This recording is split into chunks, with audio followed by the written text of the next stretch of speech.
Hey guys, so here's the follow-up video. Why? Why do I put up with the Arc'Teryx Vertex Alpine? There's actually two. Yeah, two, because I actually did a head-to-head, and I mean the grip, I'll get into that, but the grip actually disappointed a little bit. The rock was a little slippery, but so for all intents and purposes, and I don't need them for grip. Christmas present for my parents, the Bottura Musai, this Neofuse rubber is just unfucking believable. But that's another video. It's not even the grip. There are two reasons combined in the same shoe why I put up with this. Other companies, please take notice, because we just need more options out there. Number one, amazing traction.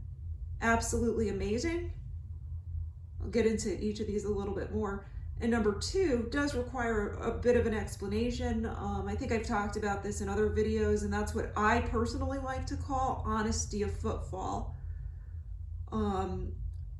Which some people are kind of like, oh, do you mean low profile feel? Well, yes and no. I mean, in this day and age, to be competitive, you really need to ace the low profile feel. All of these shoes have awesome low profile feel. Not all of these shoes have honesty of footfall. In fact, a couple of these, like the Garment Dragon Tail, I don't know if this is the older version. The one with Michelin's different, so I don't know if they've updated this. Just, yeah, buy this shoe if you want to twist an ankle. So basically what I mean, if I had to try to better define honesty of footfall, when you're on off-trail or uneven terrain, or even a trail or jeep road that's really rocky, it's kind of natural for the terrain to be banking your foot from side to side. So number one, in terms of having a good, honest footfall in a shoe, how well does that shoe naturally buffer you from banking side to side without you even having to correct? That's number one. And a shoe like the original version of the Garment Dragon Tail, terrible job of that. And number two, I mean, you still have to pay attention in the best of shoes. If you are suddenly notice yourself banking too far one way to the point where, whoa, you're about to twist or maybe go so far, break an ankle, and you go to shift your body weight the other way to correct, how well does the shoe underfoot respond and correct? And so some shoes just do a terrible job of that. This shoe absolutely aces that. I'd say it's a 3 to 4 way tie for the best thing I ever set foot in. Now, unfortunately, two of the four shoes that the other shoes, I don't even want to get into those shoes or name them. I mean, just those other shoes are, like I said, almost tie this shoe in honesty of footfall, but just way off in one or more performance features. So yeah, in a nutshell, that's why I put up with this shoe. And I mean, so much so that I'm actually willing to let the cat out of the bag. See the pedestal there? I've kept it under the radar up to this point, in terms of traction and that honesty of footfall. This Arc'Teryx Vertex Alpine is so incredible that, at least in my opinion, it outdoes my legendary, one and only, 510 Camp 4. The grip is way better. I'm really sad to report that. I would have thought the grip was closer. I actually did a head-to-head. Now the rock type where I was, real respectable class 3 climbs. Even the 510 Camp 4, the legendary stealth rubber. I'm not going to get into that, guys. Just Google stealth, Stealth. Yeah, you can read the legendary history of that. Even though the Vibram XS Flash 2.0 is a low-end climbing rubber, there's, I mean, not even a comparison.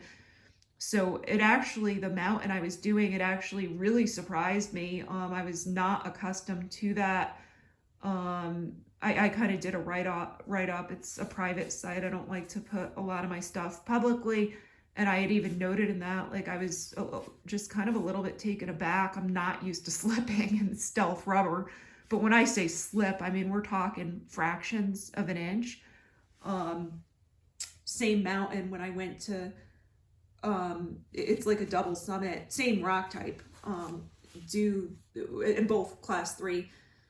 Although I would argue the south part of the summit that I did was lower class 4. I have really good reason to believe that. But in the Vertex Alpine, it was only class 3, definitely not class 4. Real respectable. And knowing it was a little slick, I always test my holds first. It was actually a very dirty slip. And I don't know if that's a Vibram thing, because Mega Grip does the same thing. But basically I had tested the rock before engaging in the climb, and when I went to engage in the climb, I hadn't even put full weight. It was just really partial weight, not much more weight than I had put when I was testing it. And we ain't talking a little slip, guys. My foot went fucking flying. I mean, if I had a hiking partner and someone were to video that, it literally looked like I was trying to karate kick something or someone while I was in the class 3 climb. And I mean, luckily I didn't, my heart didn't even skip a beat. I have pretty good technique. I had awesome handholds, but that was really disappointing. But on the flip side, the first weekend when I did the South Summit, which has the borderline class 4 climb, I was coming down the mountain, which doesn't have any climbs, just scrambling and loose footing. And it wasn't even that loose. And I was just like, I hadn't purchased the bigger pair. I'd had the smaller pair, did my warm-up hike or warm-up day of hiking the day before. And I'm in my ones, my onlys, my legendary 510 Camp 4, and I'm throwing a few F-bombs on the way down the mountain thinking it ain't that steep. I mean, parts of it were, but it wasn't like, if I had to rate my all-time treachery, this even the worst of this particular slope would be far from it. And I'm just like, what is going on here? Well, this was going on here. I had gotten used to just that bit of difference in the traction. And we're not talking much, but when you're going down a steep slope, you notice that. And then the honesty of Footfall too. I mean, we're not talking big extremes, but when you're tired, when you're doing long mileage or long hour hiking, I mean, I'd even notice, 10 out of 10 versus 9.5 out of 10. I'd probably put it at a full point difference, the traction and the honesty of Footfall, with my legendary 510 Camp 4 is now ranking a 9 out of 10 on both, and the Vertex is a 10 out of 10. So yeah, guys, something that could actually rival and slightly better the 510 Camp 4 and what I deem a critical feature. That's why I put up with this. And for instance, I mean, I know I can class 3. It was a little bit scary. I do know that rock type was more slippery than most that I encounter. But that's why I've even got the Boutour Musai. I've got a couple pairs of these. So if I do know I'm going to get into a situation where it's going to be worse than class 3, no worries. That's why I got upgraded from a big ass 26 liter to 32 liter day pack. So I can pack that extra pair. I mean, it's in terms of the traction and the honesty of Footfall, those two features are going to come into play on pretty much every fucking hike when you're hiking mountains, whereas the climbs are not. So yeah, the shoes made me, just the way this shoe performs, this made me fall head over heels for it. I'm not sure if that's a good thing or a bad thing if my feet continue to get beat up, but that was really unexpected this weekend. I kind of underestimated it, and then it got dark on me. I had my headlamp, but I need a brighter one because, I mean, you just lose your peripherals. So I ended up going a lot longer than I anticipated.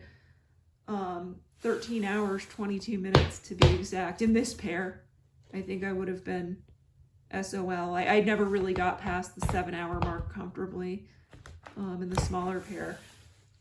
So kudos to Arc'Teryx. Please just fix your design.